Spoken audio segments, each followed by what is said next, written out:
Hello అండి. చాలా సింపుల్‌గా ఎంతో రుచిగా ఒకసారి ఇలాగా బొబ్బరి పప్పుతోటి పునుగులు ట్రై చేయండి. టేస్ట్ చాలా బావుంటది. ఒక గ్లాసు బొబ్బరి పప్పు గంట పాటు నానబెట్టుకొని శుభ్రంగా క్లీన్ చేసుకొని వాటర్ ఏమీ లేకుండా మిక్సీ జార్‌లో కొంచెం కొంచెంగా వేసుకొని కోర్సుగా గ్రైండ్ చేసుకొని మిక్సింగ్ బౌల్‌లో వేసుకోవాలి.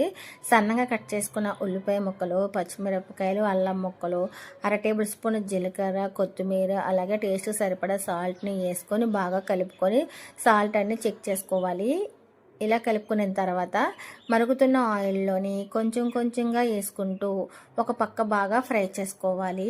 ఒక పక్క ఫ్రై అయిపోయిన తర్వాత రెండు పక్కల కూడా బాగా ఫ్రై అయిపోయిన తర్వాత ప్లేట్లో తీసుకొని మిగతా కూడా సేమ్ అలాగే వేసుకోవాలండి. చాలా సింపుల్గా బొబ్బరిపప్పు పునుగులు అయితే తయారైపోతాయండి. ఎప్పుడు గారెలే కాకుండా ఇలా ఒకసారి ట్రై చేయండి. అందరూ బాగా ఇష్టంగా తింటారు. చాలా చాలా బాగుంటాయండి. చూడడానికి కూడా చాలా క్రిస్పీగా కూడా ఉన్నాయి. ఓకేనా ఫ్రెండ్స్, మరిన్ని వీడియోల కోసం మన ఛానల్ సబ్స్క్రైబ్ చేసుకోండి.